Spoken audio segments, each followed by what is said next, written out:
On the previous page, we talked about calculating marginal probabilities, such as the last probability we calculated that a randomly selected student is female. So for example, and we know how to calculate conditional probabilities, such as the probability that a randomly selected female student is in the health science program. And we wrote that with math terms before. But we do not know how to calculate joint probabilities, such as the probability that a randomly selected student is both a female and in the health science program.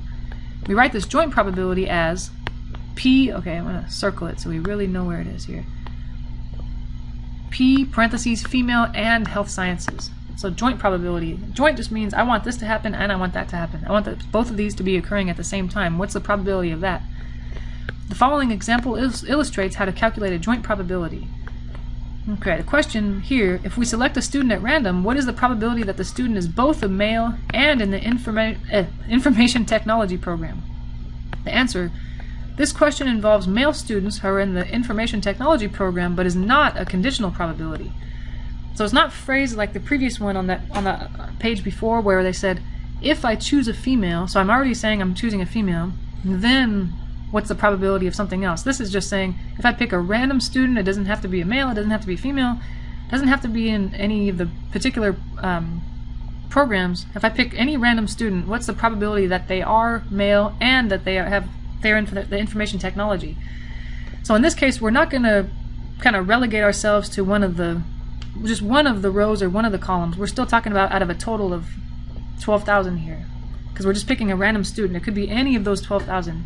So the probability would be calculated using definitely 12,000 as the number you're dividing by, and then at random from the entire population. So there is no condition. Our shorthand notation of probability is this.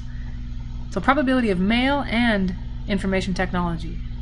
So that number should be somewhere in our table. I'm just going to look at the information technology column. Dang it, I always get row and column mixed up. So we're definitely looking at a number in here.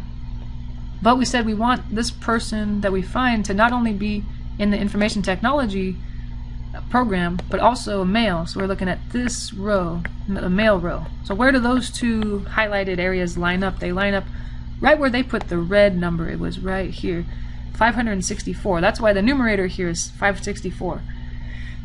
So that's because there are 564 males in that program. They're male and they're in the info technology program out of a total number of 12,000 students.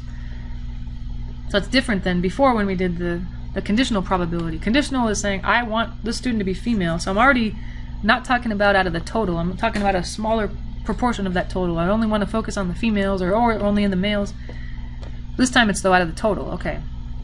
We call this calculation a joint probability. Note that when we calculate a joint probability, we divide the count from an inner cell of the table, which was the numerator, by the overall total count in the lower right corner.